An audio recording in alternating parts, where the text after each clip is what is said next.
ମାଳବିକା ବ୍ୟାନର୍ଜୀ ସେ ଆପଣଙ୍କ ସାଙ୍ଗେ ଯାଇକି ଦେଖିଛି ଆପଣଙ୍କ ସାଙ୍ଗେ ଫଟୋ ତାର ବା ସେଇ ଏହସାସ ଉନ୍ନତି କାଲକାଟାରେ ତାର ଫଟୋ ଅଛି ଆପଣ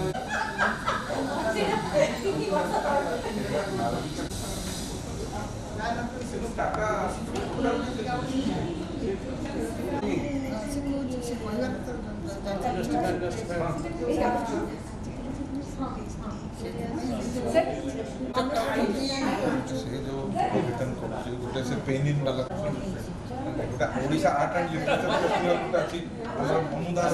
तेरा काम आने के बाद ये गोटे मिनट ये दुटा साइड बाय साइड रखो देखिए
ठीक ठाक लगे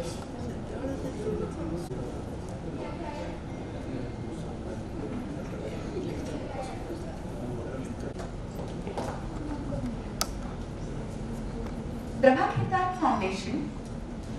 हिंदी की विख्यात लेखिका प्रभा खेतान के द्वारा बनाया गया या गढ़ी गई एक संस्था है। प्रभा खेतान फाउंडेशन भारत ही नहीं बल्कि भारत के बाहर भी भारतीय साहित्य, संस्कृति एवं ललित कलाओं का प्रचार प्रसार करती है। प्रभा खेतान के माध्यम से हम सब हर महीने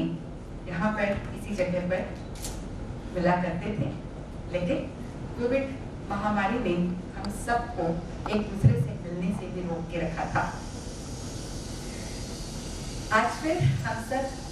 एक दूसरे के साथ हैं और निश्चित रूप से एक बहुत ही सुंदर अवसर, ऐसे अवसर पर जहाँ पर हमारा सौभाग्य है कि हमारे साथ एक ऐसे लेखक उपस्थित हैं जिनके लेखन की कला बचपन से ही प्रस्फुटित होती है और उनका पहला कहानी संग्रह तब प्रकाशित होता है जब वे स्नातक की पढ़ाई कर रहे थे और लगातार लिखते रहे और कुल मिलाकर 300 कहानियां उनकी 23 संग्रहों में प्रकाशित होती हैं। आपने दंडकारण्य की पृष्ठभूमि पर एक सुंदर उपन्यास भी लिखा है। आपकी कहानियां सामान्य मनुष्य के जीवन के संघर्षों को, उसकी ऊब चूब को और उसकी उन सभी भावनाओं को जो कि बहुत ही सामान्य होती हैं, लेकिन आपके कलम ने उसको विशिष्ट बना दिया है और विशिष्ट बनाकर प्रस्तुत किया है। आपके साहित्य का अनुवाद भारत के कई भाषाओं में हुआ है। हिंदी में अनुदित आपकी कहानियों का संकलन आदिम अरण्य ज्ञानपीठ के द्वारा प्रकाशित है। विश्वास कीजिए, एक बार पुस्तक हाथ में लेंगे तो आप उसे छोड़ना न चाहेंगे, क्योंकि मैंने भी ये कहानियां पढ़ी हैं और एक बार पुस्तक हाथ में लिया तो खाते पीते सोते जागते जब समय मिला तब मैंने आपकी कहानियां पढ़ी हैं। कई सारे पुरस्कार और कई सारे सम्मान आपको पाकर सम्मानित हुए हैं, चाहे वह सागला सम्मान हो, या फिर उड़ीसा साहित्य अकादमी या केंद्र साहित्य अकादमी, सभी पुरस्कारों एवं सम्मानों से आप सम्मानित हैं। आश्चर्य होता है कि इतने मनस्वी कलाकार, इतने मनस्वी लेखक एक प्रशासनिक भी हैं। भारतीय प्रशासनिक सेवा से सेवानिवृत्त आप चीफ सेक्रेटरी उड़ीसा सरकार रह चुके हैं। समझ में नहीं आता कि ये दो अलग अलग रूप के बीच में सामंजस्य आप कैसे कर लेते हैं सर, कि बाहर से एक एडमिनिस्ट्रेटर और भीतर से एक बहुत ही सुकोमल मनस्वी कलाकार जो सबके मन के भावों को अपने पेन में स्याही के रूप में भरकर न जाने कितनी ही सुंदर कलाकृतियों को आपने गढ़ा है। आज आपको पाकर हम धन्य हुए। आपका हम ससम्मान स्वागत करते हैं तरुणकांति मिश्रा जी। महोदय, आपका स्वागत।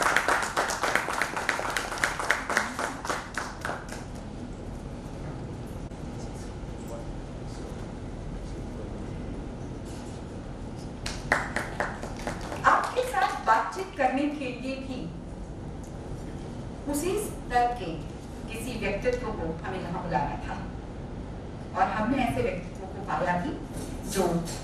राजनीति विज्ञान में रीडर हैं और साथ ही देश विदेश की कई विश्वविद्यालयों से आपने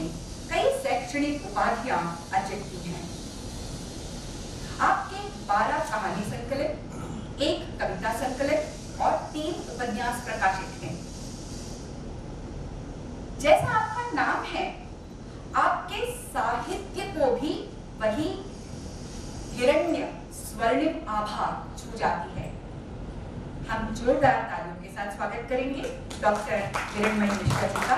आप संवाद करेंगी श्री तरुणकांति मिश्रा जी के साथ। आपका स्वागत है भव्या। हम उत्सुक हैं तरुणकांति मिश्रा जी के साहित्यिक यात्रा के बारे में जानने के लिए। आप अपना संवाद प्रारंभ कर सकती हैं।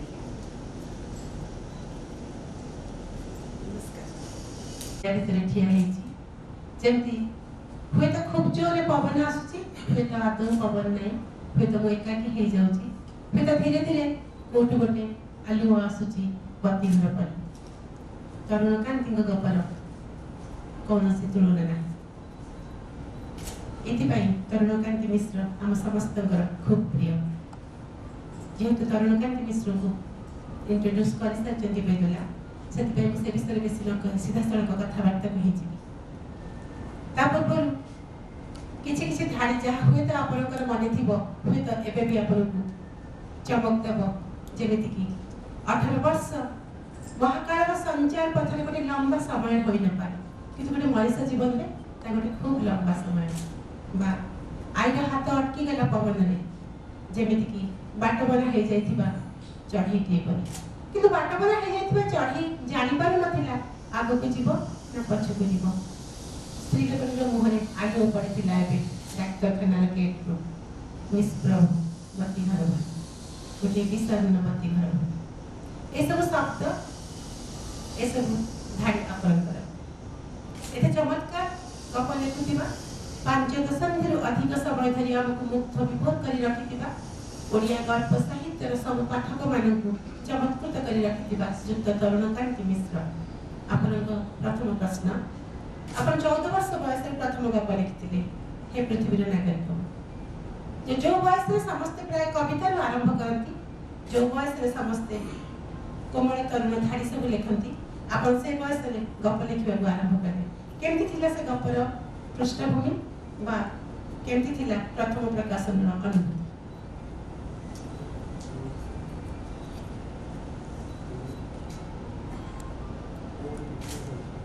समस्त को विनम्र नमस्कार। समस्त को विनम्र नमस्कार, शुभेच्छा। आपण को पाखरे आज ठिया है गोटे काठगढ़ा भितर आसन बोली कहे किंतु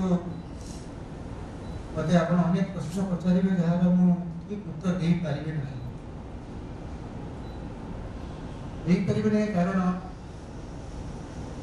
बोधे ये आपण पाखे बसी आप सामने बसी बोधे से लोकटी ये सब गप लिखी ना मुझे गोटे लोक से लेखक बोधे लिखिं सी मो नुहे तेणु जो प्रश्न पचारे आप मत पचार गोटे तरुण जाति मिश्र गोटे स्थूल देहर गोटे मनुष्य को किंतु जो सूक्ष्म शरीर जो लेखक से लेखक आपण पाखे उपस्थित ना से केते पदाक बाहर ना रुचि रही है अंधार भर तेणु अनेक प्रश्न आप मत पचारे मुझे तार ठीक उत्तर दे पारि ना कारण तार ठीक उत्तर मत जना ना जी बस आप मत आप श्रीमती धनलक्ष्मी मत गोटे विशेषण मत विभूषित कले मुझार तो योग्य नुहे बोली मन करे एवं हिरण्मयी सिदम्बर जड़े अनुरक्षित पाठिका बोली कह सी जहाँ कहे आप पूरापूरी ग्रहण करेंगे तेणु से हे तो कौन कारण मोर लेख भल पाती तेणु से निश्चय मत भल भाव प्रथम प्रश्न जो आप पचारे 14 वर्ष बयस गपटी लिखी प्रकृति 14 वर्ष हबार अनेक आगे मुझे गप लिखी बोधहुए प्रथम गप को लिखी सब लेखक लिखि था कि मुझे जहाँ कहूँ नुआ कथा किसी कहूनी से गोटे लेखकर से एका वक्तव्य से एका अभिव्यक्ति रही आम समस्त जो लिखुचु खूब कम बयस लिखा आरंभ कर मु जो प्रथम गपटी लिखी संपूर्ण गप से मोर बयस 10 वर्ष पंचम श्रेणी पाठ पढ़ुली हठात दिने मो माँ हस्पिटाल एडमिटेड हो गले 7 दिन से घर चलीगले हस्पिटाल रहिले 7 दिन आम 6 भाई भौणी आम सब मातृहरा हो से मातृहरा अनुभव को नहीं मोर प्रथम गपटे लिखी गोटे माँ छंड पिला को नहीं एवं 7 दिन पर मो माँ जो फेरी आस हस्पिटाल हाथ में गपटी पढ़ला गप से पढ़े छल छल लगे लुह आखिर बाहर से बापा को कहले देख जदि प्रकृत में मु हस्पिटाल बेले मरी जाती मो छुआ कौन होता से मो प्रथम गपटे गोटे माँ छुण पिला कहानी मोर प्रथम प्रकाशित गप हूँ ये पृथ्वीर नागरिक से स्कूल पढ़ुए स्कूल पत्रिका से गपटी लिखिक देली सार से गपटी भल लगे संपादन दायित्व शिक्षक से गपटी को विशेष पसंद कले से कहले भल है तो प्रबंध गोटे भल लिखी से मुझे भी ये गपटा भल गपटी लिखी कष्ट कर आग्रह लिखी मुझे भाविली आगे चिरीदेवी भाविली चिरीबी देखा कौन कर मुझे से समय गोटे पत्रिका आसंताकाली गोटे पत्रिका बाहर देला भल पत्रिका गोटे कलिकता मुझे पठे मु आशा कर नी गपटा प्रकाश पाइब कि आश्चर्य 2-3 मास पर गपटी प्रकाश पाइला प्रथम छपा अक्षर गोटे गप बाहरी के भल लगे आप सब जानते आप बुझा दरकार ना आप समस्त अनुभूति रही से गपटी मो माँ पढ़ले भल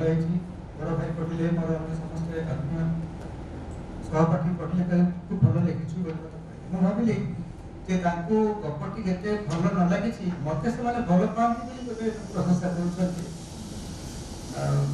से गपटी से हिसाब से किसी गप भी लिखी किंतु गपटी विषय 7 वर्ष पर लोकल ट्रेन गोटे जावासा कर से समय भी ना से ट्रेन में बसी अंधार समय यही समय मुझे कटक मोर सिविल सर्विस परीक्षा एवं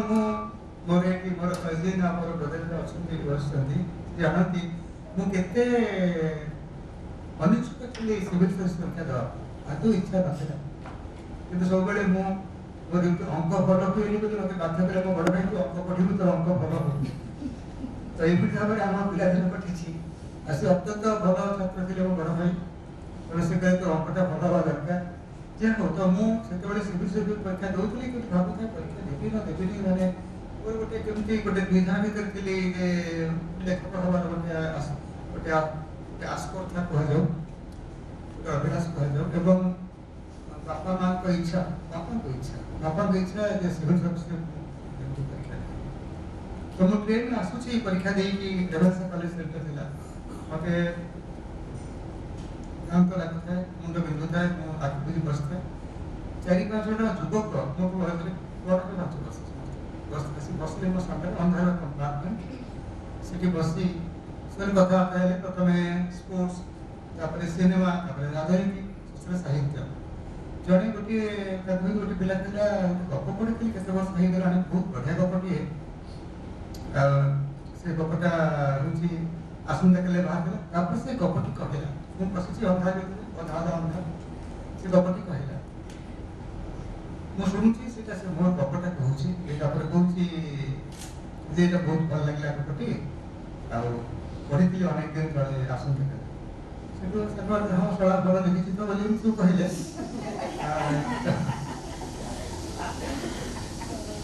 भाविली जदि गप 7 वर्ष पर 14 वर्ष बयस गोटे पिला गोटे गप लिखी से कौन कर सिविल सर्विस को जीव लेखक हिसाब से चेष्टा कर बचापी कि जानती मध्यवित्त जो परिवेश I have to apply for civil service एवं सबुठ अखाड़ विश्वास को नहीं इकोनॉमिक्स भल नंबर केवे रहे तापर आ गोटे पाठ देला से मुझे पढ़ी मो जीवन सोशियोलॉजी आ इकोनॉमिक्स एमए करता पानी देखा आ गोटे विषय भाविली कौन ने बोले बढ़िया लिटरेचर गोटे अच्छी देखा जो भल नंबर रखे देव जाने तेणु से प्रथम प्रबंधटा हूँ गोपीनाथ महांती गाड़ी देवा आरम्भ कले माटी मंडलटा गोटे अति निकृष्ट बही बोली कही लेखा आरम्भ कले किंतु माय सरप्राइज जे परीक्षा भल है इकोनॉमिक्स में हाईएस्ट रखिली इंडिया ने कौन मते बदली गला जीवन सब अंक होनुथिबा मानस मानकर भल गप हुए बोधे अंक गप भिन्न भिन्न समांतर रेखा किंतु आपन गपरे उत्कंठा पाठ को पढ़िता या उत्कंठा शेष आड़ बढ़ी बढ़ी चली थाए किछि गोटे हब निश्चय शेष बिंदु रे जेमिति कि केबे केबे देखा जाए जेमिति कि शेष बिंदु रे पहुंचले बेलू से गप गोटे पार्थिव और अपार्थिव दुनिया भितर गोटे सेतु हो जाए आपन को व्यक्तिगत भाव सत विश्वास करनी जे आम देखुथिबा दुनिया बाहर आम गोटे पृथ्वी अच्छी जो बहुत किसी घटता है जेमती आपन थरे सोशल मीडिया रे लिखिथिले जे beyond the human consciousness beyond the human history there is a treasure of human consciousness हमर हिस्ट्री रो हमर इतिहास रो बाहर हम देखुथिबा इतिहास का पढुथिबा इतिहास रो बाहर गोटे ट्रेजर अछि ह्यूमन कॉन्शियसनेस रो अपन व्यक्तिगत भाव केते विश्वास करते एक कथा संपूर्ण विश्वास करे संपूर्ण विश्वास रही आमर गोटे जागतिक जीवन रही देहर जीवन गोटे स्थूल जीवन आ गोटे आम सूक्ष्म जीवन रही आ गोटे अति सूक्ष्म जीवन रही जोटा कि आमर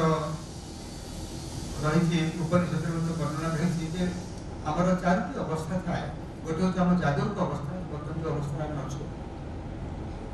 एवं तापर हूँ वैश्वान त्रैजस एवं सुसुप्ति सुसुप्ति माने पूरा जे गभीर निद से कथा नुहे सी गोटे अति सचेतन गोटे चेतन सत्ता एवं तारी भितर आमर जो गभीरतम अनुभव गभीरतम अवबोध से सुसुप्ति भितर जात है एवं विश्वास करे जे केवल गोटे स्थूल जीवन नुहे आम सूक्ष्म जीवन रही और से सूक्ष्म जीवन भितर आम अनेक समय विचरण कर सूक्ष्म जीवन आपन निश्चय रही विश्वास करुँची कारण आपन अनेक गपले आम से सूक्ष्म जीवन भीतर को टाणी हो जाऊ रेवती आपन गोटे प्रसिद्ध गल्प सरकार सूतकल बंद हो सिद्धांत विरुद्ध गप आपन प्रशासनिक जीवन भितर थाई व्यवस्था भितर थाई आपन केवल रेवती नुहे अनेक गपले आपन लेखकीय विरोध जन लेखक हवा सब सिंहासन प्रतिपक्ष होगा हुए एबे पछको फेरि चाहिले केबे भाबुचंती कि जे एमती ए सब ए जो गप जहाँ व्यवस्था भितर थाई व्यवस्था को विरोध करथिले तबे किछि असुविधा भी हेतु बस सब लेखि नथिले चली थांता एमती केबे आसे कि मनरे तामाने आपण कहउछंती जे मो लेखा पढी मो ऊपर सरकार विरोध करथिले बोली विश्वास करंतु सरकार ए सब पढंती ना विश्वास करंतु आईएएस ऑफिसर माने ओडिया पढी पढंती ना तेणु मोर जो हाकिम माने थिले मो ऊपर से समय को लिखितली रेवती सेतबेल को जूनियर अफसर थिले माने मिडिल आज को प्राय 30 वर्ष तळे लिखितली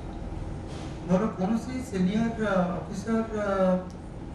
मो लेखा पढी ना तेणु मोर राखिवार सौभाग्य कथा राखिवार कोनसी अवकाश आगो रखिला जो जेतबेले मु सरला पुरस्कार पाइली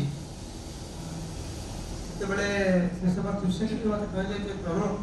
मु जानि नथि तबे लेखा लेख कर तबे लेखक बोले मु जानि नथि आज मु कागज पढि जानु छी तबे पुरस्कार के पाइछ तबे लेखा पढिबी तबे लेखा विषय मु किछि कहि परिबेनी किंतु एति कहबी जे तमे लेखा लेखि पई तम काम को केबे अवहेला करिना मुझे सर एक सबुठ बड़ पुरस्कार जब आप कहते जे लेखा लेखि पई मु काम अवहेला करि नै किछि देखे reward article give to me तेणु मु मो पर केबे कि खपा है ना मो लेखा पढी कि बड़ जने सीनियर बहुत सीनियर अफसर पर कमिटी लेखक बोली मत सब पाछ लेखक अछि मो सहकर्मी माने मते मोर समसामयिक अफसर माने मते कहती हां आईएएस अफसर तो जे चाहबो जा लिखि पाइबो ओडिया साहित्य तो आईएएस अफसर पर चला होई तेणु से केबे हेले मते किछि दंडित होगा पड़ेनि किंतु मु जो एक्शन नै छी मोर कर्म क्षेत्र रे पदक्षेप नै छी मते दंड भोगू पड़छि बहुत दंड भोगू छी बारंबार ट्रांसफर हे छी खराब पोस्टिंग हे छी एभली ट्रांसफर हे छी जे मो झियो गोटे वर्ष स्कूल जाई पारेनि असुविधा हे छी बहुत असुविधा हे गोटे समय तो साहित्य को नहीं मिले साहित्य को नहीं कि नहीं आते कदापि रेवती गप तो मु भाबुची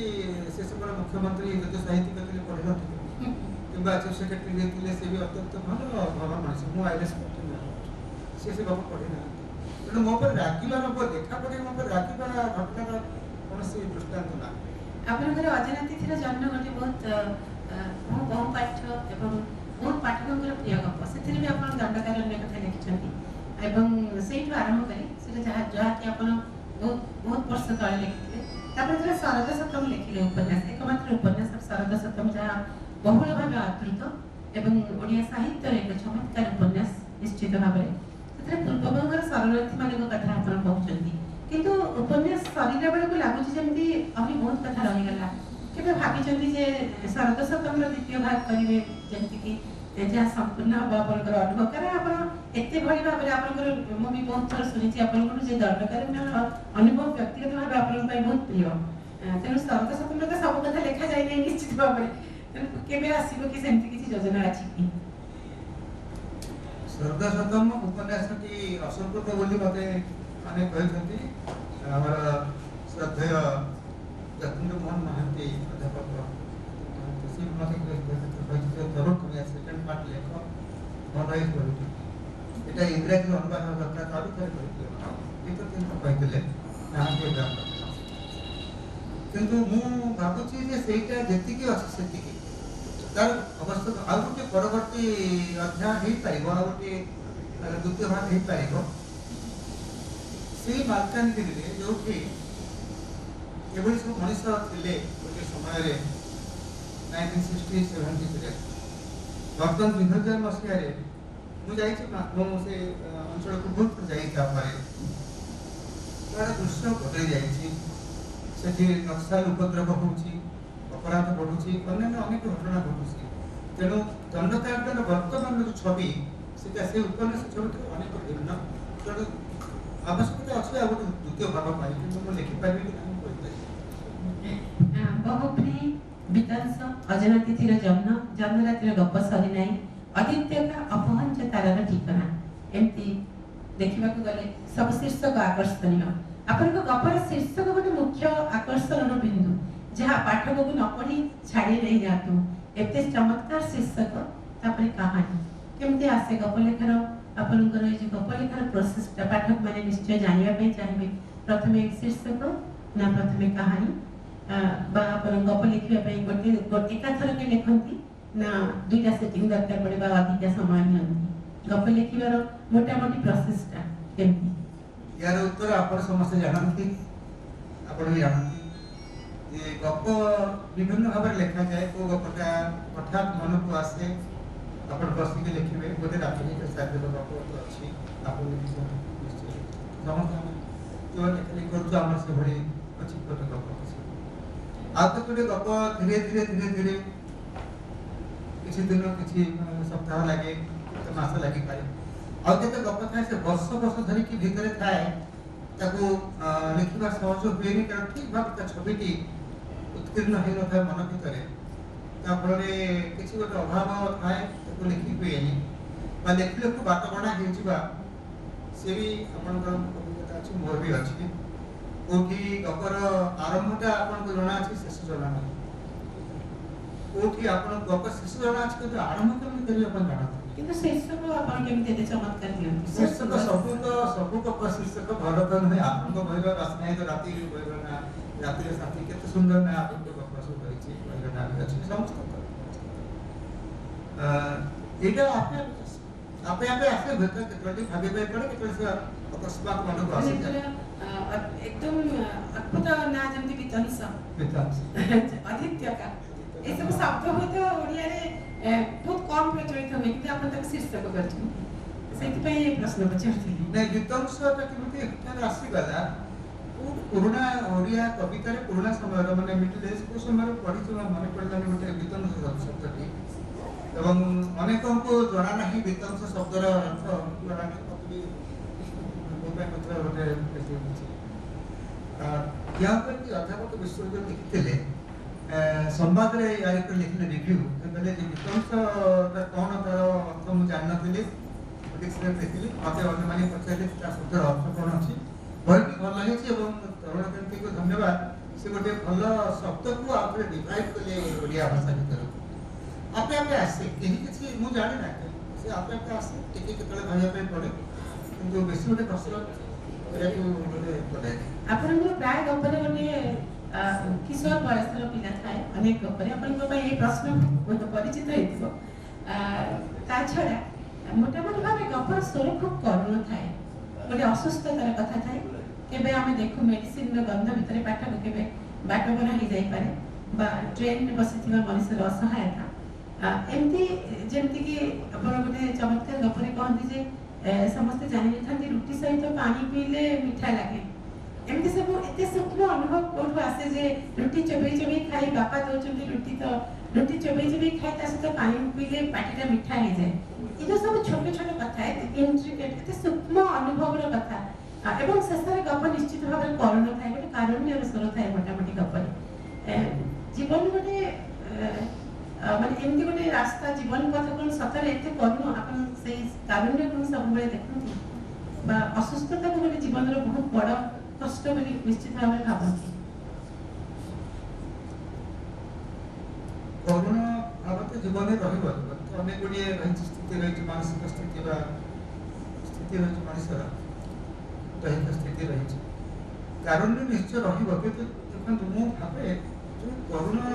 भावटी गछर गल्प रे सेटा निराशा भाव बोली जो भावना निराशा नहीं करुण अछि किंतु कारुण्य एमिति कि आपनकर अनेक प्रेम गपर भी कारुण्य थाए किंतु निराशा नहीं मनुष्यर भल पाइबा ऊपर मनुष्य ऊपर जो सबले चेष्टा करिछि मु कहले भी चेष्टा करिछि जे मनुष्य केवल सही जीव नहीं मनुष्य मध्य विजयी हो माने इंग्लिश में कहले man shall will not endure man shall also prevail माने मनुष्य केवल सही जीव नहीं मनुष्य प्रिवेल करे मु सब कपर एक प्रगति कपर मत से सीट प्रिवेल करिछि से दौड़ी पड़ी आसी बापा कुंडी पके बापा मते नहीं जा से सामने करते जीवन को she wanted to prevail on life not only to endure but to prevail on ମୁଁ ଚେଷ୍ଟା କରିଛି ଗୋଟେ କହିବା ପାଇଁ ଯେ ଏତେ ଦୁଃଖ ଭିତରେ, ଏତେ ସୁଖ ଭିତରେ, ଏତେ କାରୁଣ୍ୟ ଭିତରେ, ଏତେ ଅଭାବ ଭିତରେ, ହତାଶ ଭିତରେ, ବ୍ୟର୍ଥତା ଭିତରେ ମଣିଷ ବଞ୍ଚିଛି, ବଞ୍ଚିବାର ସ୍ୱାଦ ପାଉଛି ଏବଂ ଜୀବନର ଗୋଟିଏ ଅଲଗା ସୌନ୍ଦର୍ଯ୍ୟ ରହିଛି। ଜୀବନଟା କେବେ ଆନନ୍ଦମୟ ନୁହେଁ ବା ଆମେ ବି କେବେ ଆଶା କରିବାନି ଯେ ସେମିତି ଗୋଟିଏ ନିରନ୍ତର ଗୋଟିଏ ଏଇ ବର୍ତ୍ତମାନ ଆମର ସମୟଟି ନିରନ୍ତର ଆନନ୍ଦର ପ୍ରକ୍ରିୟା ଚାଲିଛି। ଏଠି ଆମେ ସାହିତ୍ୟ ଆଲୋଚନା କରୁଛୁ। ଆପଣ କଳ୍ପନା କରନ୍ତୁ ଯେ ଆମେ ଏଇ ଯୋଉ ଆନନ୍ଦ ସାହିତ୍ୟର ଆଲୋଚନା କରି ଆନନ୍ଦ ନେଉଛୁ, ଏଇଟା ଯଦି ଚିରନ୍ତନ ହେଇଯିବ, ଇଣ୍ଟରନେଟ୍ ଆପଣଙ୍କୁ ଭଲ ଲାଗିବ? ଆମେ ଯଦି ବର୍ତ୍ତମାନ ଏମିତି ବସିଥିବା ଆଜି କାଲି ସପ୍ତାହେ ମାସେ ଗୋଟିଏ ବର୍ଷ 10 ବର୍ଷ 100 ବର୍ଷ 1000 ବର୍ଷ ସେତେ କେବେ କୌଣସି ରକମର ଜୀବନ ଅନୁଭବଟା ଆସିବ ନାହିଁ। ତେଣୁ ଆଲୁଅ ଅନ୍ଧାର, ଦୁଃଖ ସୁଖ, ଆଶା ନିରାଶା ଭିତରେ ଜୀବନଟା ରହିଥାଏ ଏବଂ ସେଇଟା ହେଉଛି ଜୀବନର ସୌନ୍ଦର୍ଯ୍ୟ। କୈଶୋରର ଚିତ୍ର କଥା ଛାଡ଼ିଗଲେ କୈଶୋର ଆପଣ ଅନେକ ପଚାରନ୍ତି ତା କାରଣ ଆପଣଙ୍କୁ ସେ ଗପ ବେଶୀ ଭଲ ଲାଗେ। ମୋର 30ଟା ଗପରୁ ମୁଁ ହିସାବ କରିଥିଲି 30ଟି ଗପରେ ମୋର କୈଶୋର ବିଷୟରେ ଅଛି। ଗତ ବର୍ଷ ପୂଜାରେ ମନେ କରନ୍ତୁ 5ଟି ଗପ ବାହାରିଛି, ଗୋଟିଏ ଗପ ଅଛି ଛୋଟ ପିଲା, ତାକୁ ନେଇକି ଅନେକ ଭାବରେ ଆମେ କରୋନା 30ରେ ବର୍ତ୍ତମାନ କୈଶୋରରୁ ବର୍ତ୍ତମାନ ଶୈଶବକୁ ଫେରି ଆସୁଛନ୍ତି। ଠିକ ଅଛି, ବଡ଼ ଆନନ୍ଦର କଥା। ବାକି ଗପ ଦେଖନ୍ତୁ, ଗୋଟିଏ ବୁଢ଼ା ଲୋକ ଅଛି, ଗୋଟିଏ ବୁଢ଼ୀ ସ୍ତ୍ରୀ ଲୋକ ଅଛି, ଗୋଟେ ଲୋକ ତା ପିଲାକୁ ହଜେଇ ଦେଇଛି। ନାଇଁ, କୈଶୋରକୁ ଲେଖିବାର ଯୋଉ ସମସ୍ତେ ଗ୍ରହଣ କରୁଛନ୍ତି ବା କହୁଛନ୍ତି, ମୁଁ ଅପିଲ କରୁଛି ଏବଂ ଆପଣ କୈଶୋରକୁ ଏତେ ଚମତ୍କାର ଭାବେ କେମିତି ମନେ ରଖିଛନ୍ତି? କୈଶୋରର ସବୁ ଛୋଟ ଛୋଟ ଅନୁଭବକୁ ସେଇଟା ତ ମାନେ ସେଇଟା ହିଁ ଆପଣଙ୍କ ଗପର ଷ୍ଟ୍ରେଂଥ ହେଇଯାଉଛି ଯେ ଏତେ ମାନେ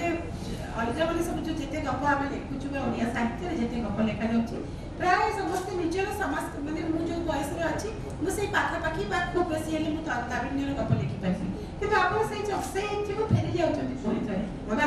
ମତେ ଲାଗେ କୈଶୋର ହଉଛି ସବୁଠାରୁ ପବିତ୍ରତମ, ସବୁଠାରୁ ନିଷ୍ପାପ ଜୀବନ ହଉଛି କୈଶୋର। ଏବଂ ମୋର ସେଇ କୈଶୋର ଶିଶୁମାନଙ୍କୁ ଗପ ମୁଁ ଲେଖିଛି, ସେଥିରେ ସେ ହୃଦୟର ସେ ପବିତ୍ର ଭାବ, ସେଇ ସୌନ୍ଦର୍ଯ୍ୟ, ସେ ଯୋଉ ଅଭାବବିଦ୍ଧ ହୃଦୟର ଭାଷା ମତେ ଖୁବ୍ ଭଲ ଲାଗେ। ମୁଁ ଜାଣିନି କାହିଁକି ମତେ ସେଇ ଜିନିଷରେ ଖୁବ୍ ଶାନ୍ତି ଦିଏ, ମନ ଭିତରେ ମତେ ଚହଲେଇ ଦିଏ। ସେଥିପାଇଁ ପାଠକମାନଙ୍କୁ ଖୁବ୍ ଭଲ ଲାଗେ। ଆନ୍ଦୋଳିତ କରେ ନା ଗପରେ କିଛି ନାହିଁ, କିଛି ନାହିଁ, ଅର୍ଡିନାରୀ ଷ୍ଟୋରୀ। କିନ୍ତୁ ମତେ ଏତେ ଲୋକ ଗପଟି ବାହାରିଲା ଦଣ୍ଡକାରଣ ଥିଲାବେଳେ ସେତେବେଳେ ଦଣ୍ଡକାରଣ କାମ କରୁଥିଲି। ଗପଟି ବାହାରିଲା ପରେ ମୁଁ ଗୋଟିଏ ମାସରେ ସେଇ ସମୟରେ 84 ମସିହାରେ ମୁଁ 83 ଚିଠି ପାଇଥିଲି ଗୋଟିଏ ମାସ ଭିତରେ।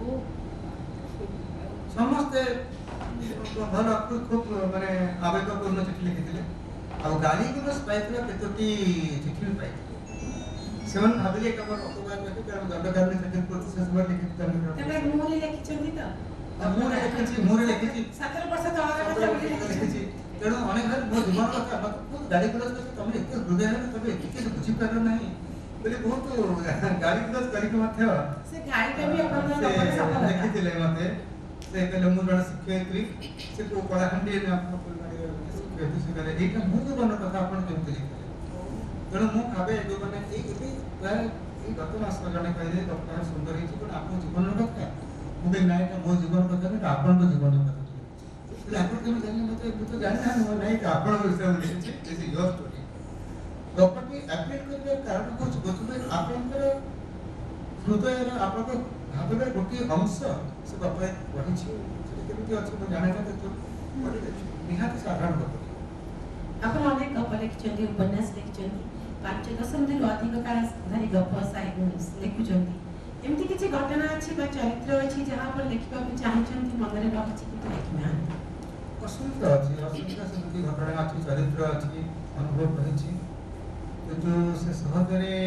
ବ୍ୟକ୍ତ କରି ହୁଏନି, ଠିକ ଭାବରେ ଜାଣି ହୁଏନି। ଗୋଟେ କଷ୍ଟ ହେଉଛି ଯେମିତି ଦେହ ଭିତରେ, କୋଉଠି କଷ୍ଟଟା ହେଉଛି ଆପଣ ଜାଣିପାରୁନାହାନ୍ତି। ସେମିତି ସେ ଗୋଟେ ଭାବନା, ତାକୁ ଆପଣ ଠିକ ଭାବରେ ତାକୁ ଚିହ୍ନଟ କରିପାରନ୍ତି, ଜାଣିପାରନ୍ତିନି। କିନ୍ତୁ ଅନେକ ଅନୁଭବ ଅଛି, ଅନେକ ଭାବନା ଅଛି। ଆପଣ ଆପଣଙ୍କ ଗପ ଯେତେ ଗପ ଲେଖିଛନ୍ତି କୋଉ ଚରିତ୍ର ସହିତ ନିଜକୁ ଲାଗେ ଯେ ଏଇଟା ପୁରାପୁରି ମୁଁ? ସବୁ ତ ମୁଁ ମାନେ ନରହତ୍ୟା କରୁଥିବା ଲୋକ ବି ତା ଭିତରେ ଅଛନ୍ତି, ସିଏ ବି ମୁଁ। କାରଣ ନରହତ୍ୟା କରୁଥିବା ଲୋକ କଥା ମୁଁ ନ ଭାବିଥିଲେ ମୁଁ ତା ବିଷୟରେ କେମିତି ଲେଖିଥାନ୍ତି ବା ତା ଭିତରେ କିଛି କିଛି ଅଛି ସବୁ କିନ୍ତୁ କେତେ ଦୂର ଅଛି ମୁଁ ନିଜେ ବି କହିପାରିବିନି। ଆପଣ ଯେତେବେଳେ ସୋସିଆଲ ମିଡ଼ିଆରେ ପୋଷ୍ଟ କରିଥିଲେ ଯେ ଗୋଟେ ଗପଟିଏ ସରିଗଲା ପରେ ଆପଣଙ୍କୁ କେମିତି ଲାଗେ? ତରୁଣକାନ୍ତି ମିଶ୍ରଙ୍କୁ କେମିତି ଲାଗେ ଗପଟିଏ ସାରିଦେଲା ପରେ? ମୁଁ ସତ କଥା କହିବି, ଆମେ ତ ସବୁ ଗୋଟିଏ ଧର୍ମରେ ଆମେ ସବୁ ଅଛୁ, ଗୋଟିଏ ଆମ ସତୀର୍ଥ ସମସ୍ତେ ଗପଟିଏ ଲେଖିବାକୁ ଥରେ ଗୋଲାମ କୌଣସି କହିଲେ ତୁ ଏମିତି କାହିଁ କହିଲୁ ସେଦିନ ଗପଟିଏ ମୁଁ ଚେଷ୍ଟା କରେ ନ ଲେଖିବା ପାଇଁ। ମୁଁ ସାରା ଜୀବନ ଚେଷ୍ଟା କରିଛି ଗପକୁ ଲେଖିବି ନାହିଁ, କାରଣ ଏ ଗପ ଲେଖା ହେଇଛି ବା ଏ ଗପ ମୁଁ ଲେଖିବି ନା ମାନେ ଆପଣ ଅଲରେଡି ଜନ୍ମର ପ୍ରଥମ ଲେଖା ହେଇଛି ଏ ଗପଟି ମୁଁ ଲେଖିବାକୁ ଚାହୁଁନଥିଲି। ଅନେକ ଥର ଗପଟେ ମୋ ଧଙ୍କାରେ ବାହାରିଥିଲା କଲେଜରେ ପଢ଼ିଲା ବେଳେ ବିଭିନ୍ନ ସମୟରେ ଯେ ମୁଁ ଜାଣୁଛି ଏ ଗପଟି ଏ ଯୁଗର ଅଚଳ ତଥାପି ଲେଖୁଛି ବୋଲି ଏଇଭଳି ଗୋଟେ ଦ୍ୱିଧା ଭିତରେ ମୁଁ ଗପ ଲେଖେ। ମତେ ଲାଗେ ଗୋଟିଏ ଗପ ଲେଖିବା ଦରକାର ନାହିଁ, ଲେଖିବା ଦରକାର ନାହିଁ, କିନ୍ତୁ ନିହାତି ଗୋଟେ ଅଟକେଇ ହୁଏ ନା, ସେଇ ଆବେଗଟାକୁ ଅଟକେଇ ହୁଏ ନା। ସେତିକିବେଳେ ଗପଟା ମୁଁ ଲେଖେ ଏବଂ ଅଧିକାଂଶ ସମୟରେ ମୋ ଦେହ ଖରାପ ଥିଲା ବେଳେ ମୁଁ ଲେଖେ କିମ୍ବା ଗପଟିଏ ଲେଖିବା ଲେଖିବା ପରେ ଦେହ ଖରାପ ହେଇଯାଏ। ଏଭଳିଆ ଗପ ମାନେ ଗପ ଲେଖିବାର ଯୋଉ ପ୍ରସ୍ତୁତି ବୋଧେ ବହୁତ ବିରଳ ଅନୁଭବ। ବହୁତ ବେଶୀ ବିଚଳିତ ହେଲେ, ବହୁତ ବେଶୀ ଆନ୍ଦୋଳିତ ହେଲେ ଏମିତି ହୁଏ। ଗପ ସହିତ ଆପଣ ଯେତେ ଗପ ଲେଖିବେନି ବୋଲି ଭାବିଲେ ଗପ ଲେଖା ହିଁ ଆପଣଙ୍କର ନିହାତି ସେଥିପାଇଁ ଗପ ଆସେ। ଏବେ ବାୟୋପିକ୍ର ସମୟ ମାନେ ନିହାତି ଗପ ଲେଖିବାଠୁ ଅଲଗା ପ୍ରକାର ପ୍ରଶ୍ନ। ବାୟୋପିକ୍ର ସମୟ ବହୁତ ସିନେମା ଆସୁଛି ବାୟୋପିକ୍ରେ ବହୁତ ହଠାତ୍ କିନା ସାହିତ୍ୟରେ ବହୁତ ଆତ୍ମଜୀବନୀ। ଆପଣଙ୍କ ଏତେ ପାଠକ ଅଛନ୍ତି, ଆପଣଙ୍କୁ ସମସ୍ତେ ଏତେ ଭଲ ପାଆନ୍ତି। ଓଡ଼ିଆ ସାହିତ୍ୟର ମାନେ କହିବା ପାଇଁ ଗଲେ ଏମିତି କେହି ନାହାନ୍ତି କି ଯେ ତରୁଣକାନ୍ତି ମିଶ୍ରଙ୍କ ଗପକୁ ନାକଚ କରିଦେବ ବା କେହି ଭଲ ପାଇବନି, ଏମିତି କେହି ବି ନାହାନ୍ତି। ମୁଁ ଯେତେ ଯୋଉଠି ଯେତେବେଳେ ଯାହାକୁ ପଚାରିଛି ସମସ୍ତେ ଆପଣଙ୍କ ନାଁ କହିଛନ୍ତି। ତ ଆପଣ କେବେ ଭାବି ନାହାନ୍ତି ଯେ ନିଜର ଆତ୍ମଜୀବନୀ ଲେଖିବେ? କିନ୍ତୁ ଆପଣଙ୍କ ଜୀବନର ଅନୁଭବ ବି ବହୁତ ପ୍ରକାରର, ପ୍ରଶାସକର ଅନୁଭବ, ପାରିବାରିକ ଅନୁଭବ, ତାପରେ ଗାଳ୍ପିକର ଅନୁଭବ। କେବେ ଇଚ୍ଛା ହେଇନି ଯେ ଆତ୍ମଜୀବନୀ ଲେଖିବି ପାଠକଙ୍କ ପାଇଁ? ମୋର ଆଦୌ କେବେ ଇଚ୍ଛା ହେଇନି, କିନ୍ତୁ ଯାହା ମୋର ଅନୁଭବ ହେଇଛି ବା ଯାହା କିଛି ଗୋଟିଏ ଅନୁଭୂତି ରହିଛି ମୋ ଜୀବନ, ମୁଁ ଗପରେ ଚେଷ୍ଟା କରୁଛି ଲେଖିବା ପାଇଁ। ମୋର ଜୀବନୀ ଲେଖିବା ପାଇଁ ମୋର କୌଣସି ସ୍ପୃହା ଆଦୌ ନାହିଁ, କାରଣ ଜୀବନୀ ଲେଖିଲା ଭଳି ଗୋଟିଏ ବ୍ୟକ୍ତିତ୍ୱ ମୁଁ ଆଦୌ ନୁହେଁ। ସାଧାରଣ ଭାବରେ ଗୋଟିଏ ପରିବାର ଭିତରେ ବଢ଼ିଲି, ଗୋଟିଏ ଚାକିରି ଭିତରେ ଗୋଟେ ଶୃଙ୍ଖଳାବଦ୍ଧ ଚାକିରି ଭିତରେ ରହିଲି ଏବଂ ତାପରେ ଗୋଟେ ନିହାତି ସାଧାରଣ ଜୀବନ। ତେଣୁ ମୁଁ ନିଜକୁ ନେଇ ଗୋଟେ ଜୀବନୀ ଲେଖିବାକୁ ସେ ଦୃଷ୍ଟତା କେବେ ମୁଁ କରିବି ନାହିଁ। କିନ୍ତୁ ପାଠକମାନେ ଚାହିଁବେ, ଆମେ ସମସ୍ତେ ଚାହିଁବୁ ଯେ ଆପଣ ଜୀବନୀ ଲେଖନ୍ତୁ ଏବଂ ଆମେ ପଢ଼ିବାକୁ ପାଉ। ଗପ ଭିତରେ ଯେତେ ଗପ ଆପଣ ଲେଖୁଛନ୍ତି ବି ମାନେ ସବୁ ଭିତରେ ଆପଣ ଅଛନ୍ତି, ସବୁ ଲେଖକମାନେ ଯେମିତି ଟିକେ ଟିକେ ଟିକେ ଲେଖିଥାନ୍ତି, କିନ୍ତୁ ତଥାପି ତା ତ ଜୀବନ ନୁହେଁ ନା। ତେଣୁ ସମ୍ପୂର୍ଣ୍ଣ ଜୀବନ ଲେଖିବା ପାଇଁ ଆମେ ନିଶ୍ଚିତ ଭାବେ ଆପଣଙ୍କୁ ଅନୁରୋଧ କରିବୁ ଯେ କେବେ ସୁବିଧା ହେଲେ ଆପଣ ଆତ୍ମଜୀବନୀ ଲେଖନ୍ତୁ। ବହୁତ ପାଠକୀୟ ଆବୃତ୍ତି ପାଇଛନ୍ତି, 5 ଦଶନ୍ଧିରୁ ଅଧିକ ଧରି ଆପଣଙ୍କର ଇଚ୍ଛା ନଥିଲେ ମଧ୍ୟ ଗାଳ୍ପିକର ଜୀବନ ଆପଣ ଇଚ୍ଛା କରି ଲେଖନ୍ତୁ ବା ଇଚ୍ଛା ନ କରି ଲେଖନ୍ତୁ, ଆମେ ଆପଣଙ୍କୁ ବହୁତ ଗପ ପାଇଛୁ ପଢ଼ିବା ପାଇଁ, ଉପନ୍ୟାସ ବି ଲେଖିଛନ୍ତି। ଆପଣଙ୍କର ଏଇ ଲେଖକୀୟ ଜୀବନର ସବୁଠାରୁ ସ୍ମରଣୀୟ ସ୍ମୃତିଟି କ'ଣ? ମାନେ ଯେଉଁ ଟ୍ରେନ୍ର ଇନସିଡେଣ୍ଟ ପରେ ସେଟା ତ ବହୁତ ଅଳ୍ପ ଦିନର କଥା, ଯେତେବେଳେ ଆପଣ ପୁରା ନୂଆ ନୂଆ ଲେଖୁଥିଲେ, କିନ୍ତୁ ଆଜି ଏତେ ବର୍ଷ ପରେ କେମିତି ଲାଗୁଛି? ସବୁଠାରୁ ଲେଖକୀୟ ଜୀବନ ସ୍ମରଣୀୟ ଘଟଣାଟି କ'ଣ? ମୁଁ ଅପେକ୍ଷା କରିଛି ସେ ଅଭିଜ୍ଞତା।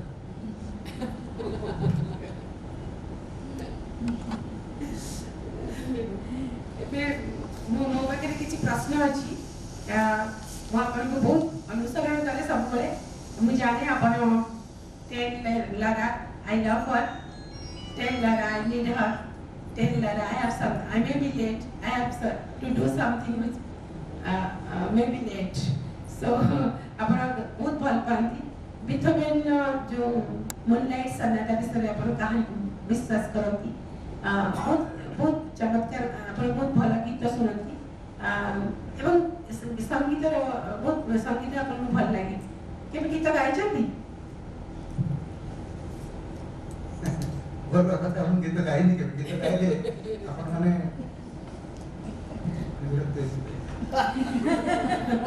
ମୋ ପାଖରେ ଗୋଟେ ରାପିଡ ଫାୟାର ରାଉଣ୍ଡ ଅଛି। ଓକେ ଦ୍ରୁତ ପ୍ରଶ୍ନୋତ୍ତରୀ କହିପାରନ୍ତି ଆପଣମାନେ, ତୁରନ୍ତ ପ୍ରଶ୍ନୋତ୍ତରୀ କହିପାରନ୍ତି। ଏବେ ଆମେ ସେ ରାପିଡ ମୁଁ ଫାୟାର ଯଦିଓ ଗୀତ ଗାଏ ନାହିଁ, ଗୀତ ମୁଁ ଖୁବ୍ ଭଲ ପାଏ, ବହୁତ ଭଲ ପାଏ। ମୋ ମୋବାଇଲରେ ଅନେକ ଗୀତ ଥିବ, ନୃତ୍ୟରୁ ଆରମ୍ଭ କରିକି ଆମର ବଳକୃଷ୍ଣ ଗୀତ ପର୍ଯ୍ୟନ୍ତ ଅନେକ ଥିବ, କ୍ଲାସିକାଲ। ଆମେ ଏବେ ରାପିଡ ଫାୟାର ରାଉଣ୍ଡକୁ ଯିବା। ଆଜ୍ଞା। ଆପଣ ଯାହାର ଉତ୍ତର ଦେବେ ମୁଁ ଦୁଇଟା କଥା କହିବି, ତାପରେ ଆପଣ ଗୋଟେକୁ ବାଛିବେ, ଆଉ ଅଧିକା କିଛି କହିବାର ସ୍କୋପ ନାହିଁ। ମାନେ ଆପଣ ଆଗେ ତାହେଲେ ଏଇ କ୍ୱେଶ୍ଚନଟା ପଚାରିବେ, ତମ ସ୍ତ୍ରୀକୁ ବାଡ଼ିବା ବନ୍ଦ କଲେ କି ନାହିଁ? ନା, ମୁଁ ସେମିତି କିଛି ପଚାରିବିନି। ଆପଣଙ୍କୁ କଣ ଅଧିକା ଭଲ ଲାଗେ ସେଇଟା ହିଁ ପଚାରିବି। ସବୁ ପ୍ରଶ୍ନ ଅଛି, ଆପଣଙ୍କୁ କଣ ଅଧିକା ଭଲ ଲାଗେ ଆପଣ କହିବେ। ଠିକ୍ ଅଛି। ଲେଖା ଲେଖି ଭଲ ଲାଗେ ନା ବୁଲାବୁଲି ଭଲ ଲାଗେ? ଲେଖା ଲେଖି ବେଶୀ ଭଲ ଲାଗେ। ଆପଣ ଗୀତ ଶୁଣିବାକୁ ଭଲ ପାଆନ୍ତି ନା ସାହିତ୍ୟ ବହି ପଢିବାକୁ ଭଲ ପାଆନ୍ତି? ଦୁଇଟା ଭଲ ନା ନା, ଆପଣଙ୍କୁ ଗୋଟେକୁ ବାଛିବାକୁ ପଡିବ ନା। ମାନେ ଅଧିକ ଭଲ ଲାଗେ ପଢ଼ିବାକୁ। ଆପଣଙ୍କୁ ନିରବତା ଭଲ ଲାଗେ ନା ପରିବାରର କୋଳାହଳ ଭଲ ଲାଗେ? ପାରିବାରିକ କୋଳାହଳ। ପାରିବାରିକ କୋଳାହଳ ଭଲ ଲାଗେ। ଆପଣଙ୍କୁ ଛପା ପତ୍ର ପତ୍ରିକାରେ ଗପ ବାହାରିଲେ ଭଲ ଲାଗେ ନା ସୋସିଆଲ ମିଡିଆରେ ଭଲ ଲାଗେ? ଛପା ଅକ୍ଷର ଅଲଗା ସୌନ୍ଦର୍ଯ୍ୟ, ଅଲଗା ଆଦିଲ ଅଛି ତାର, ସମସ୍ତେ ବିଚାର କରିବା। ବହିକି ଆତ୍ମପ୍ରକାଶ କରିବାର ସମୟ ଅଧିକ ଭଲ ଲାଗେ ନା ପିଲାମାନେ ଘରକୁ ଫେରିବାର ସମୟ ବେଶୀ ଭଲ ଲାଗେ? ପିଲାମାନେ ଘରକୁ ଫେରିବାଟା ମତେ ବେଶୀ ଭଲ ଲାଗେ। ପୁରସ୍କାର ବେଶୀ ଭଲ ଲାଗେ ନା ଭଲ ଗପଟେ ଉତୁରି ଯିବାର ଖୁସି ବେଶୀ ଭଲ ଲାଗେ? ତା ଉତ୍ତର ଆପଣ ଜାଣିଛନ୍ତି, ଆମେ ସମସ୍ତେ ଆମ ଲେଖାକୁ ବି ଭଲ ପାଉ ଏବଂ ଦେଖିବାକୁ ଭଲ ପାଉ। ପୁରସ୍କାର କାହାର ଭାଗରେ ଆସିପାରେ, ନ ଆସିପାରେ, ପାଇଲେ ଠିକ ଅଛି, ନ ପାଇଲେ ବି ଦୁଃଖ କରିବାର କିଛି ନାହିଁ। ପୁରସ୍କାରକୁ ବିଶ୍ୱାସ କରନ୍ତୁ, ପୁରସ୍କାର ପ୍ରତି ଖୁସି ଲାଗେ, ନିଶ୍ଚୟ ଯେପରି ପୁରସ୍କାରଟି ମିଳିଲେ ଖୁସି ଲାଗେ, କିନ୍ତୁ ପୁରସ୍କାର କଥା ମୁଁ କେବେ ହେଲେ ବିଶେଷ ଭାବିନି। ବହୁତ ବହୁତ ଧନ୍ୟବାଦ। ତରୁଣକାନ୍ତି ମିଶ୍ରଙ୍କ କଲମରୁ ଆହୁରି ଅଜସ୍ର ଗପ ଆସୁ, ଆମ ସମସ୍ତଙ୍କୁ ଏମିତି ବିଭୋର କରି ଚିରକାଳ ରଖିଥାନ୍ତୁ ଏବଂ ଆମେ ସମସ୍ତେ ଏମିତି ମୁଗ୍ଧ ବିଭୋର ହୋଇ ପ୍ରିୟତମ ଗାଳ୍ପିକଙ୍କୁ ଅପେକ୍ଷା କରୁ। ମୁଁ ତ ସବୁ ପୂଜା ପତ୍ରିକାରେ, ସବୁ ପତ୍ରିକାରେ ପ୍ରଥମେ ଏଇ ନାଁ ହିଁ ଖୋଜେ, ପ୍ରଥମେ ସାର୍ଙ୍କ ଗପ ହିଁ ପଢ଼େ ସବୁବେଳେ। ଆହୁରି ଅନେକ ବର୍ଷ ଆପଣ ଗପ ସାହିତ୍ୟରେ, ଗଳ୍ପ ସାହିତ୍ୟରେ ସକ୍ରିୟ ରହନ୍ତୁ। ମଣିଷ ପରିବାର, ମଣିଷ ପରିବାର ଜୟଯାତ୍ରା ଉପରେ ମଣିଷ ଭାଙ୍ଗି ନ ଯିବାର ଏବଂ ସବୁବେଳେ ଜୟଯୁକ୍ତ ହେବାର କାହାଣୀ ଆମକୁ ଶୁଣାଉଥାନ୍ତୁ, ସ୍ୱପ୍ନ ଦେଖାଉଥାନ୍ତୁ ଏବଂ ସ୍ୱପ୍ନରେ ବଞ୍ଚନ୍ତୁ। ବହୁତ ବହୁତ ଧନ୍ୟବାଦ ଆପଣମାନଙ୍କୁ। Emotions recollected in tranquility, and ଆଜି ତରୁଣକାନ୍ତି ମିଶ୍ର ମହୋଦୟ କହୁଛନ୍ତି, କହିଲେ ଅନେକ ଗପ ଲେଖିଲା ବେଳେ ଏଇ ଗପ ମୁଁ ଲେଖିବା ପାଇଁ ଚାହୁଁନଥିଲି କିନ୍ତୁ ଅଟକି ହେଲା ନାହିଁ। ଯଦି ଆପଣମାନେ କିଛି ପ୍ରଶ୍ନ ପଚାରିବା ପାଇଁ ଚାହୁଁଛନ୍ତି, ସ୍ୱାଗତ।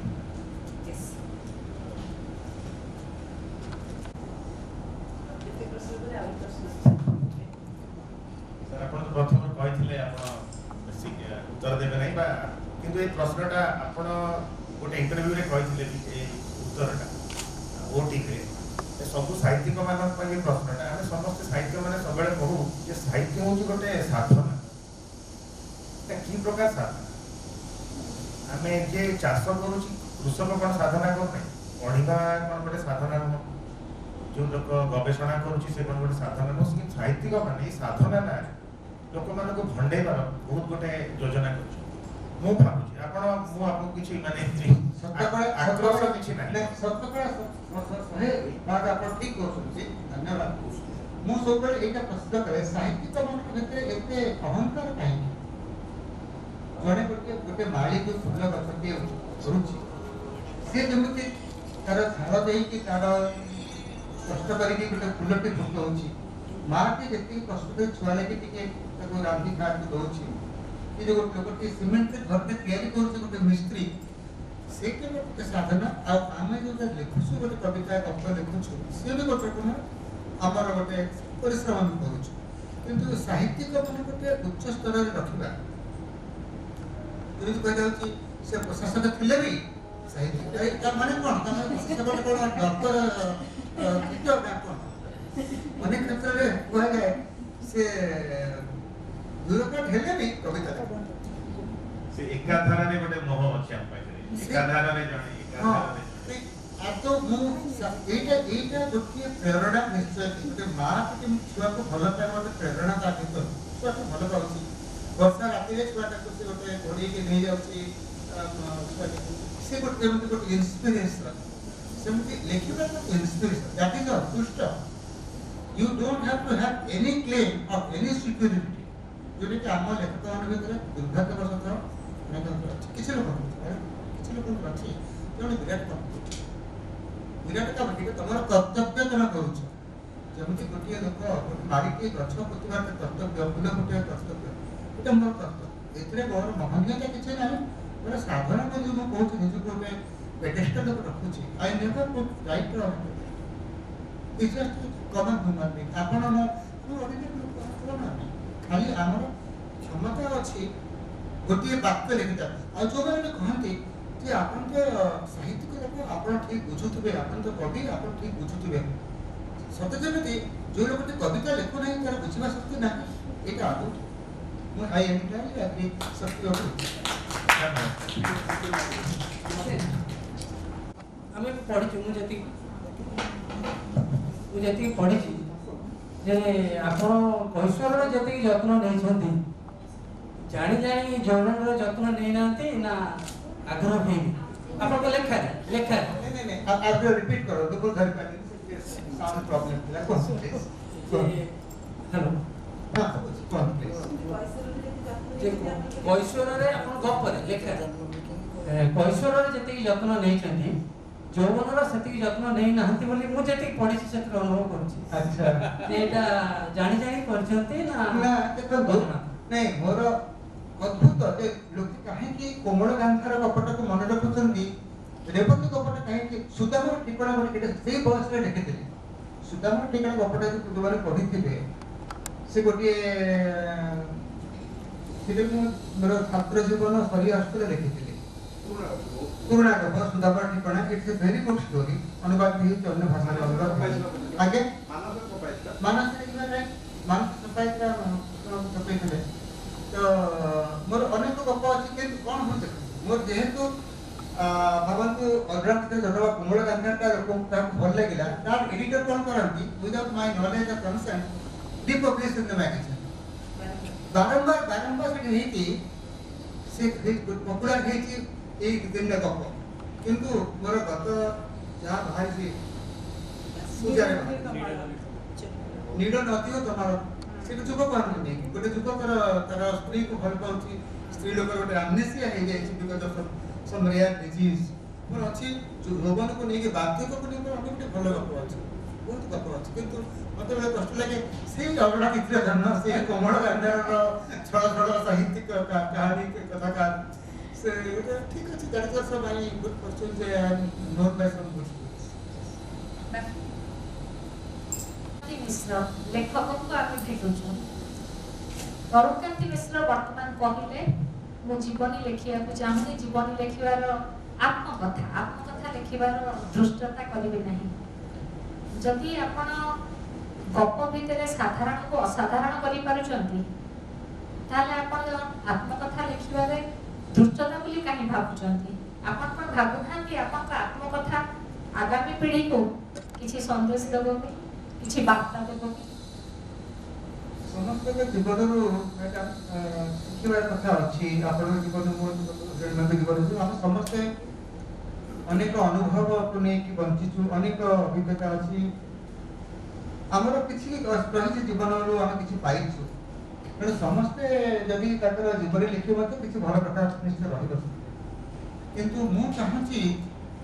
मोर जहाँ किसी अनुभव मोर जहाँ किसी संचय मोर अनुभव जहाँ कि संचय मु केवल मो लेखा भितर ही देवी मोर उपन्यास भितर सेटा मु भावे जे तार आ गोटे गभीर गभीर अर्थ रहिब गोटे तार गोटे गभीर तार गोटे गभीर मर्म रहिब मु तो मो जीवन कथा लिखी मो स्कूल रे कौन करथि कॉलेज रे कौन करथि चाकरी मते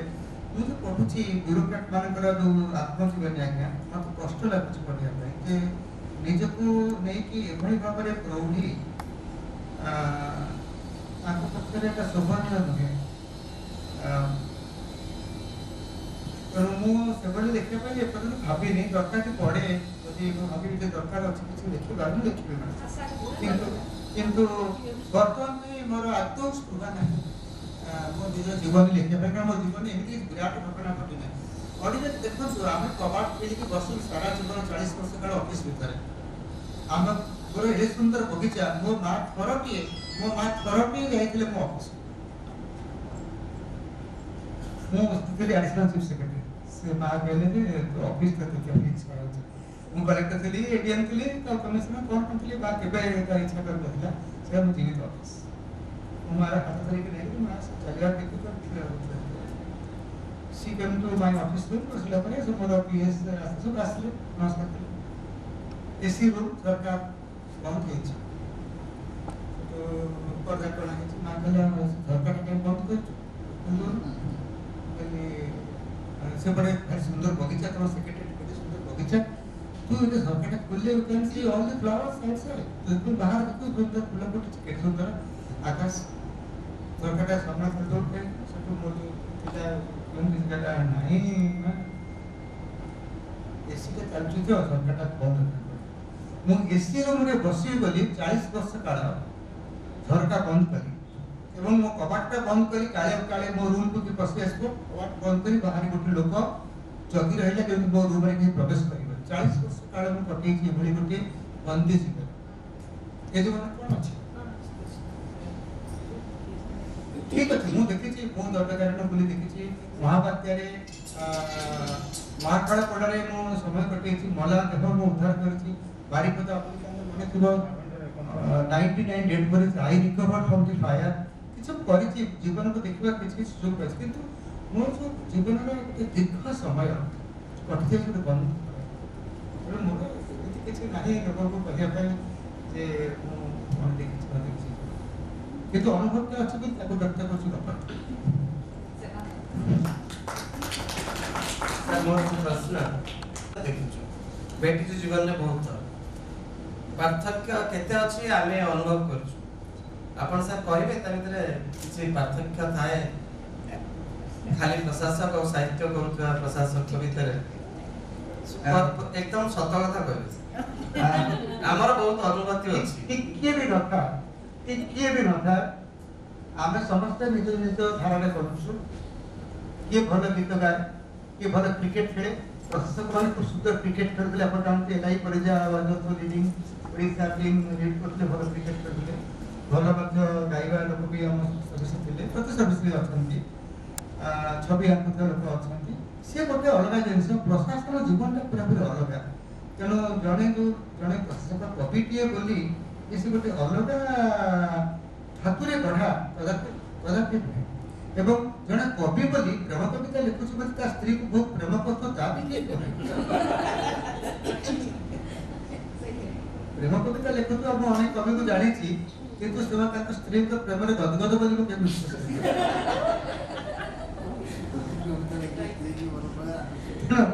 कथा होची आमे देखुछु गोटे कहिबा को अछि बोली एवं अनुभव करूछु बोली खाली गोटे लोक को देखो गोटे गप मु लिखि दी पारिबी किछि छलनार बसवर्ती गोटे उपन्यास लिखि दी पारिबी किछि छलना को नै किंतु मु जति 100 कि 200 कि 300 कि गप लिखे मु केबे निजे को लुचै पारिबी मु निश्चित भाव रे प्रकाश पाइ मु कोन भलो कोन मंद मोर कोन भाबुछ रहउछ मोर असल चरित्र निश्चय गपर फुटी निश्चय फुटी जण आमे तो माने प्रशिक्षक अछंती भलो अछंती मंद अछंती सब प्रोफेशनल अछंती गोटे कथा मत भारी हम घाटी के जाए भाबे आमे ओडिसा रे why do we typecast people as per their profession आमे काहे की क्लासिफाई कर दो प्रशासक ब्यूरोक्रेट आजकल कहते हैं ब्यूरोक्रेट अध्यापक वकील पॉलिटिशियन व्यवसाय मत ये कहबे व्यवसाय को नहीं की गोटे भल हृदय गोटे व्यवसाय में सुंदर उपन्यास पढ़ी ओडिया भाषा गोटे भल व्यवसायी को नहीं, गोटे भल वकील को नहीं, गोटे भल ब्यूरोक्राट को नहीं, गोटे भल पॉलिटिकल मैन को नहीं, गोटे भल आपण केबे पढिसंती गोटे हम एटा दुर्भाग्य जे ओडिया भाषा को ओडिया भाषा लेखा रे वी टाइप कास्ट ब्यूरोक्रेट माने मदद होतो, पुलिस माने दुष्ट हेतिबे, व्यवसायी के दुष्ट हेतिबे। आपण देखंतु प्राय प्राय प्राय सब लेखक मानकर ए दुर्बलता the typecast the people as for the professor, which is very untrue, very untrue. नमस्कार आपण जेतबे साहित्य लेखती सेतबे परिवेश पात्र आपण कोन आनंद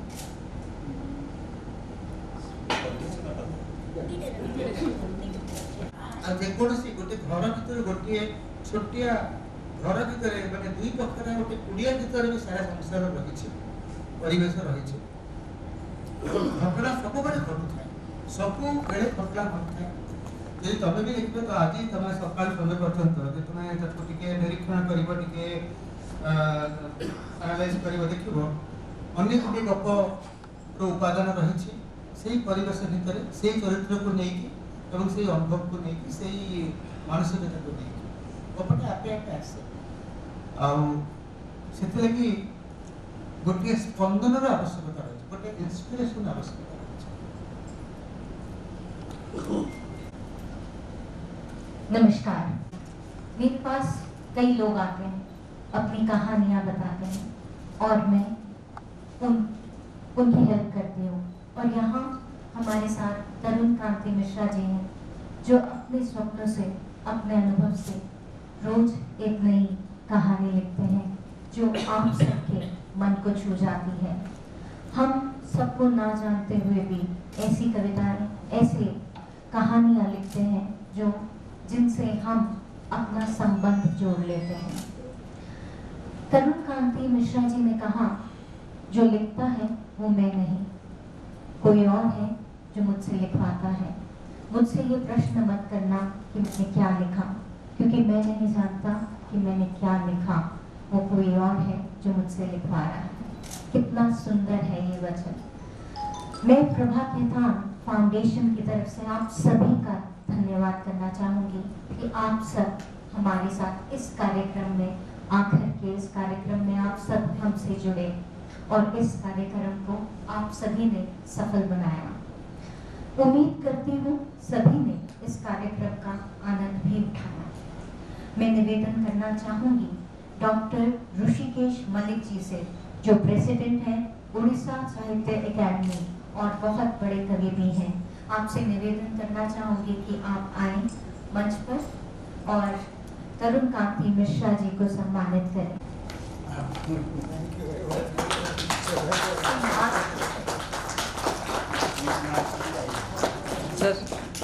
सर ठीक क्या नहीं देखिए मार्क्स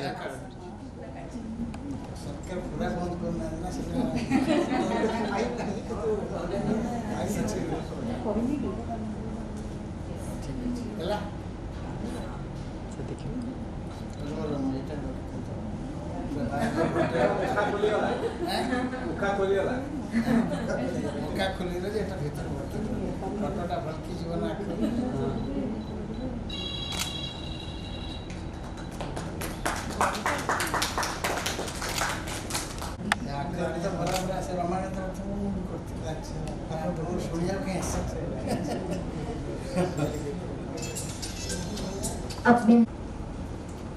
जोरदार तालियां।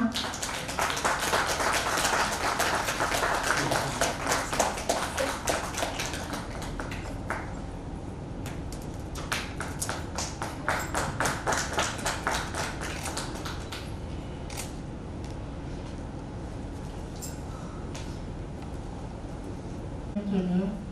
और मैं प्रभा खेतान फाउंडेशन की तरफ से लेकफेयर होटल्स एंड रिजॉर्ट्स और मीडिया पार्टनर्स का बहुत बहुत धन्यवाद करना चाहूँगी। Thank you so much, looking forward to meet you all in our next session. Thank you so much. Second सत्यनिष्ठ के ହବନି ନିଜ ଭିତରେ ତ ଦେଖିପାରିବ ମୋ ମୁହଁଟା କ'ଣ ମୁଁ ଜାଣିନି ଆପଣ ଜାଣିଛି ହାଉ କ୍ୟାନ୍ ୟୁ ଡିସ୍କ୍ରାଇବ୍ ମାଇ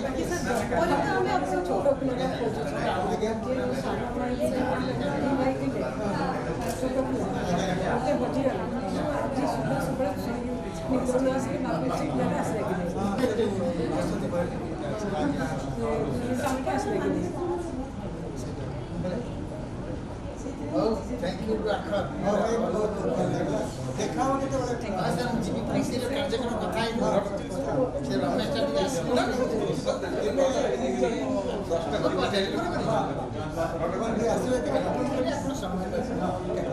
बढ़िया सुंदर धन्यवाद देले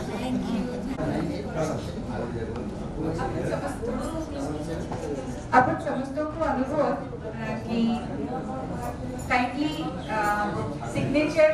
टिकट देगी जो है if you have given ignore it if you haven't given kindly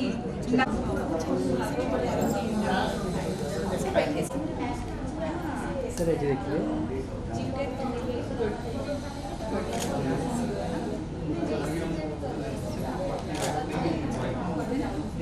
बिल्कुल बिल्कुल बिल्कुल आपको सर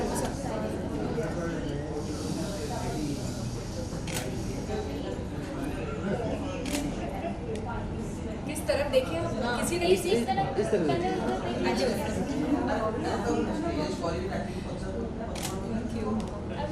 हाँ बेटा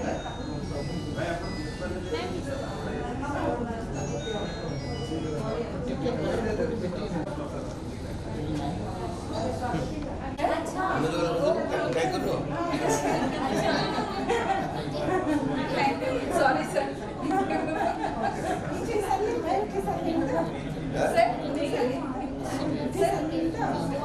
बच्चों देखिए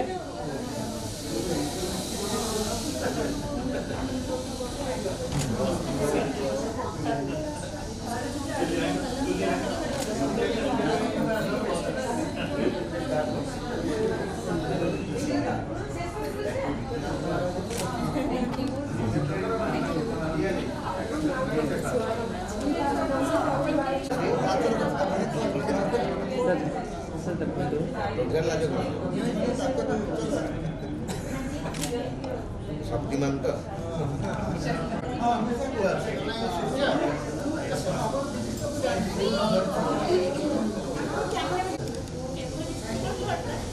कोई नहीं सब नाटक कर रहे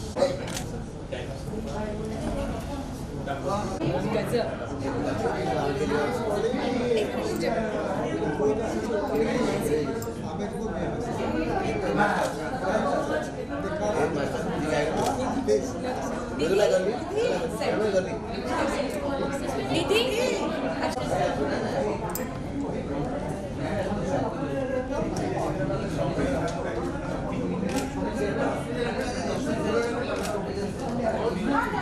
ये ऐसे ले ले हाँ ऐसे ले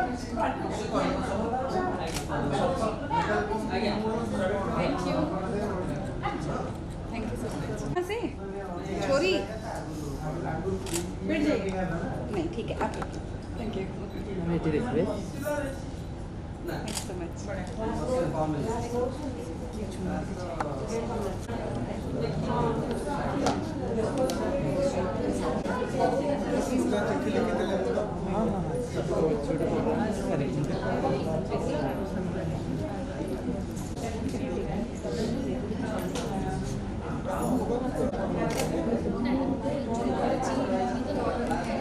कॉपी भी करता नहीं मैंने कल निबंधटा अच्छी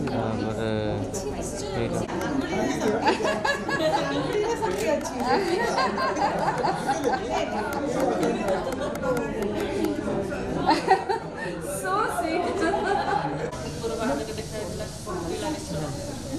ଭଲ ଲାଗନ୍ତି ଆପଣଙ୍କ ପର୍ସନାଲିଟି ମୁଁ ଯୋଉଟା ଦେଖାଯାଉଛି ସରୋଜିନୀ ସେଟା ମୁଁ ନୁହଁ ଆମେ ସେତେବେଳେ ଗୋଟେ ଅଲଗା ସ୍ଥିତିରେ କିଏ କହିବେ ମୁଁ ଆରମ୍ଭ କର କହିବେ ମୁଁ ଏମିତି ଦେଖିବି sir It is indeed a great pleasure, a privilege for me to be here to attend a session sponsored by Prabha Khaitan Foundation. It is a great experience for me. The interaction was very lively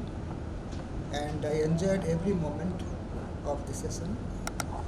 It promotes understanding between the author and the readers. It builds a bridge and it is a way to look forward, to look at the evolution of literature. I'm very glad that I'm part of it, and I must thank the foundation for organizing this session in the evening. Thank you. Sir, जे कि बरहमपुर जन्म होता लोक mister Subbarao and I were working together सेतेबेले this boy was born in Berhampur he was Berhampur movie थे settlement थे so से तो नाउ ही हैज बोला कि उनको आईआईटी तापरे अछि बाहर अछि इज अ टीचर यूएसए कोठी अछि से अछि न्यूयॉर्क स्टेट रो अछि